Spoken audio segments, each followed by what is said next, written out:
Welcome back to Hot Air at the Vatican.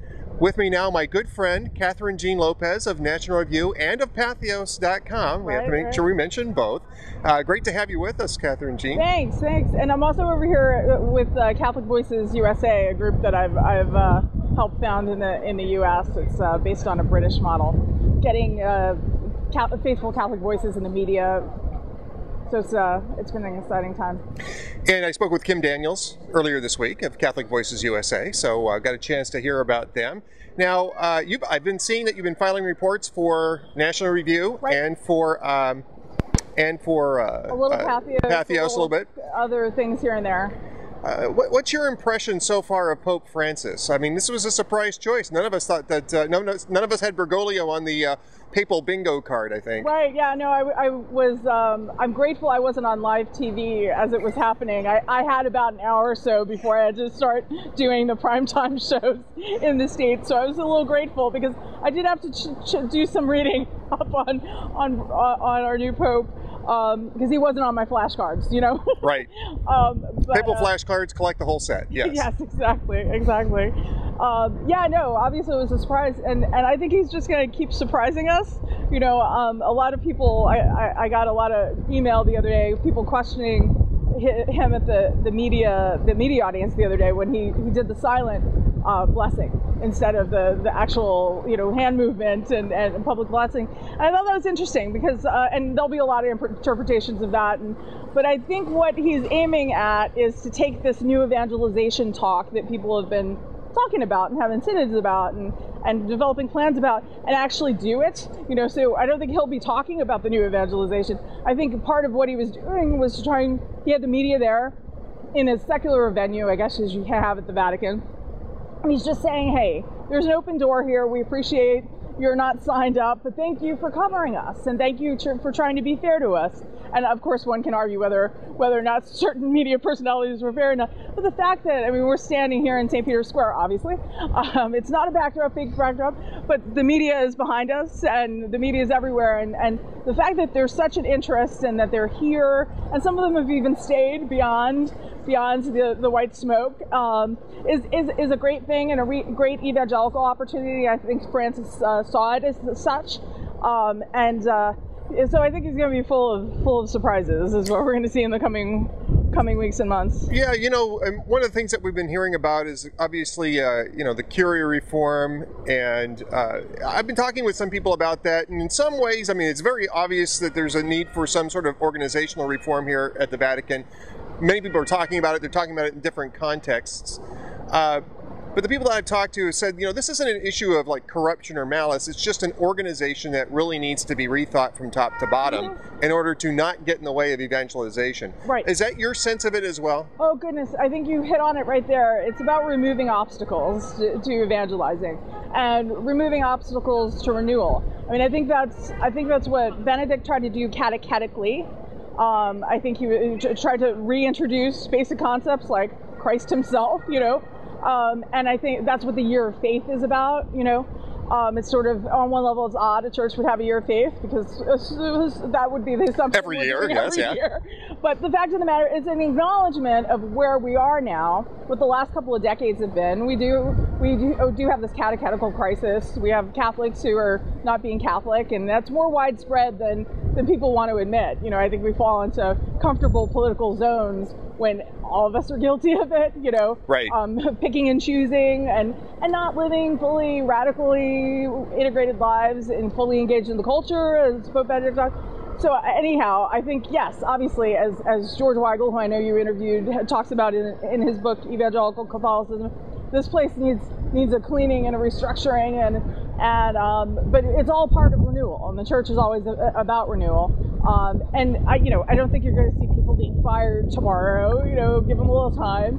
But yeah, no, obviously this is part of what a new papacy is going to be about, I think. So tomorrow we're going to have the Mass, and by the time this gets up onto hot air, it's possible that this will be after the Mass. But tomorrow we've got the Mass. We've got delegations coming in from around the world. They were talking about this today. There's 132 delegations that have arrived already in Rome. They're expecting a few more by the time Mass starts at 9:30 a.m., hopefully under better weather than what we're seeing today. does that show to you the emphasis that you get from the Catholic Church on that type of engagement, on that type of integration, the focus that falls on the place that we're standing in right now for that type of moral leadership in the temporal world, if not in the spiritual world? Right. I mean, I think the world knows that it needs Catholics. I don't think that the Catholic Church would be such a target if it wasn't credible and influential.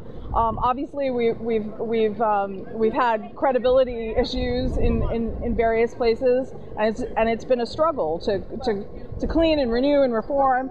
But that's been an ongoing process, and the fact that Americans were talked about is as much of a confirmation as you can get that America has actually become a model. You know, I mean, there are problems that are coming up now in European countries that America's dealt with, and I think that's a signal. But you know, I've argued a couple of times recently. The world actually needs real Catholics, and I think that the world appreciates this. I mean, think about Tocqueville and civil society and what it takes to have a flourishing democracy.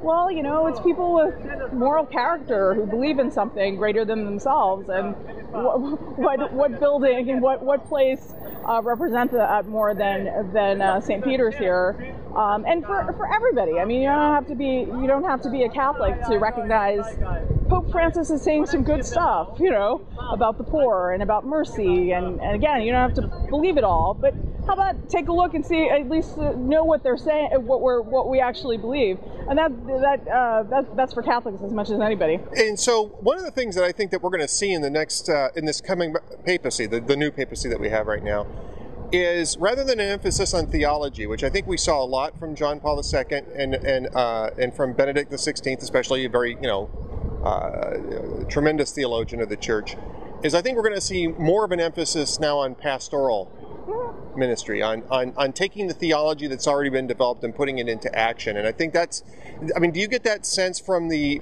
very personal examples that Pope Francis has been giving us already, breaking out from his security cordon, going out into the people, saying a mass over at St. Anne's, by St. Anne's Gate, the church by St. Anne's Gate, which is just a few steps away from where we're at right now. Right. I mean, I get this feeling that this is a pope who really wants to be out doing pastoral work rather than writing encyclicals. And from moment A, right, where he talked as Bishop of Rome to the people of Rome, shaking the hands of people who were lined up to hope to catch a glimpse of white. What they actually saw was a purple vestment. He looked like a pastor outside of any church in America, shaking hands of even the onlookers on the street.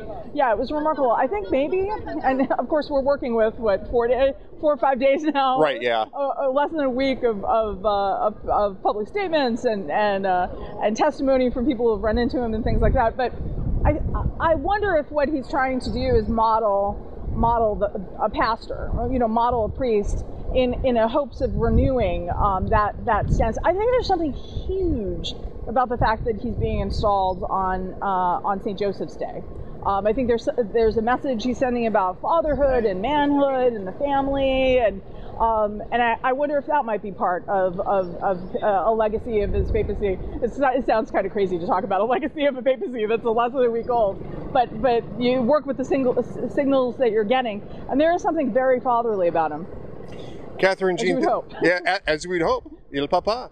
Il Papa. Excuse me, because I said it wrong. Actually, one thing that really stays with me about the night, the white smoke night, is in the area where I was, people couldn't hear his name, or even if they knew his name, they had no idea who he was, but they heard Francis. And all they seem to care about is, we have a new pope, and his name is Francis. He loves. They got a Francis of Assisi right away. Right. And that says they love St. Francis, and they wanted a new Holy Father, and so here we are. Kathryn, Jean, thank you so much for being with us today. Thanks for braving the weather out here in St. Peter's Square. I'm Ed Morrissey. We'll be back with more from the Vatican.